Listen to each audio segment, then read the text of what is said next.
is vulnerable, doesn't have boundary conditions done right, I will simply, if it's outside the whitelist, I will simply not forward it to you. Those are some of the ways that you can do it right now. The other thing is clients sometimes have a referrer header where they were before they came to you, and the server could use that. If the client was not on the right site, then if the client isn't coming from my site, which means they're not clicking my link, then that's not, I will just not forward. But of course, referrer headers has their own issues. Clients don't always supply it. Then you can secure the redirect. You can have a token in there if the token isn't there, which has your secret value. So I won't go into the details of it. Let's look at the client-side approaches. So what is done today? You have phishing toolbars, right? Google has a toolbar, and I think some of the browsers now have built-in toolbars. So you have these toolbars that have, either they look at characteristics in the URL that looks very suspicious, and redirects haven't made it to one of those characteristics yet. That's a relatively newer area. And the other thing could be it's in a blacklist, and they try to warn you against going to bad sites. And there are browser extensions that will rewrite all the redirect links. So basically, it will, if you go through a browser, of course, and it will take a link and go to the destination of it, and the link would be basically, it would be clear where you're going. So what can, as a client, you can do, right? A very simple approach is that when you click on a link and you think you're going to eBay, you go to that site, go to the location bar again to make sure you are on that site. And actually ask yourself this question next time you're clicking. Just ask yourself, do you ever go to look?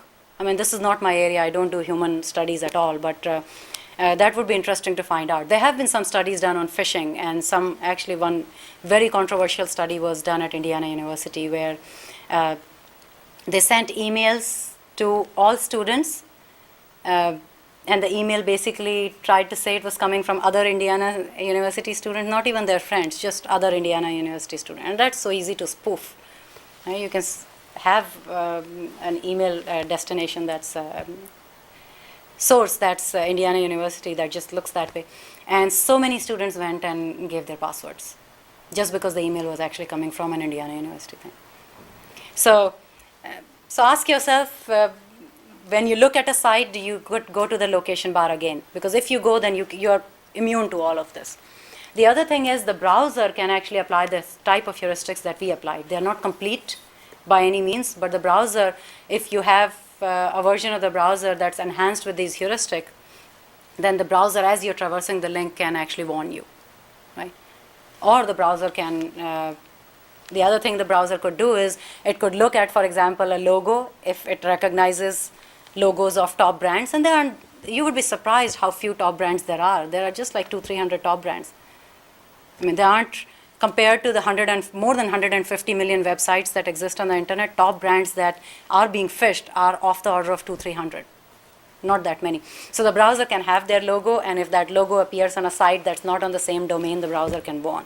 There are lots of such things that can be done, but redirects are really just a very new area, and even though people had recognized that a redirect could be open and phishers are actually exploiting it, ours was the first study that sort of tried to systematically go over, crawl certain number of web pages and determine how many of these are so trivial to do, anyone can do it.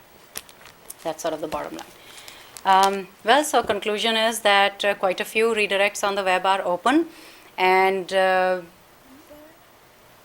we have some other things that we are looking at. This was by no means a comprehensive study of redirects or open redirects on the web. We are looking at links to discover. We are trying to do more comprehensive analysis of what is a redirect. We applied some simple heuristics. JavaScript, HTML refresh are some of the other things that we didn't look at. Cascaded redirects, more complex ones. One redirect leads you to another one. And of course, a more detailed analysis of mitigation strategies. Right now, this is just sort of thoughts. If you have any other questions, I'll be happy to take them. So they were great questions. So you guys are off to a good start. Stay energetic for the rest of the semester. Thankfully, the seminar is not at 1:30, right?